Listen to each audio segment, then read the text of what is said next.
So today I wanted to do a quick video on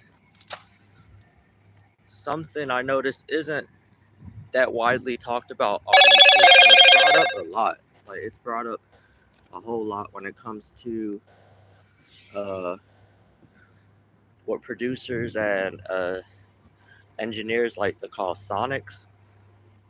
What is sonics, right? What does it mean when you hear engineers say sonics or this producer has good sonics? Right, it's pretty much saying that that person has a good ear, right? They've developed a good ear and they're able to uh, decide which instruments go well together in a composition, right? Which harmonies go well together in a composition. Also hearing certain details in a sample, right? Because a lot of these samples that we get online are a mix of multiple sounds, right? It's a mix of multiple samples mixed together, and then a whole bunch of effects. And those effects have, right, just like you hear about, certain things that happen in the frequency spectrum and frequencies when you're, compressing or when you're clipping a signal, right? That imparts a sound in your sample in your 2-track, right? When you bounce everything down to a 2-track, do your final master, you might hear certain things that you don't want in the mix, whether it's distortion, whether it's just certain frequencies popping out.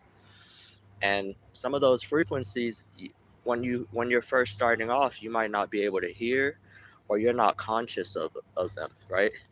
Especially with the really low frequencies, even the mid lows, and especially with the high end frequencies, right?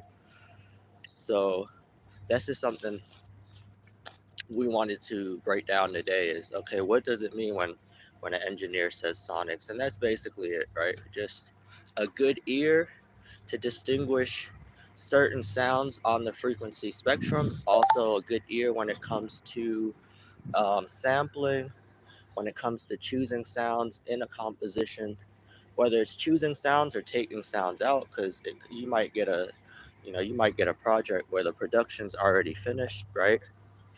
But because you have sonics, you have good sonics, you're able to mix and master in a way where you're able to get it cleaner, right? You're able to make it sound more cohesive as a composition.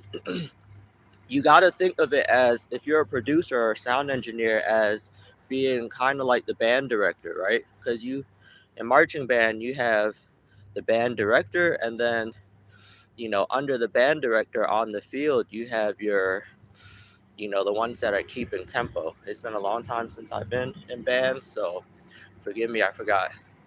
I might forget some terms and stuff, but you got to see it as that. Like, you're the band director, right? So when to bring in a solo, right? Uh, when to make something go quiet, right? When a section has a pause and when a section is highlighted, like that's something that uh, you're in charge of as a producer and a sound engineer.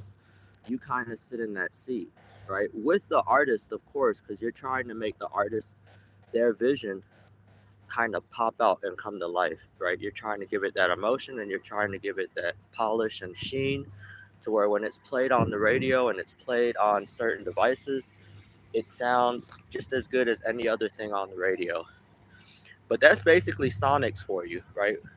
If you look it up now, you're really not going to see a lot of videos of people talking about what it means to have sonics. Like, what does it mean when a producer and a sound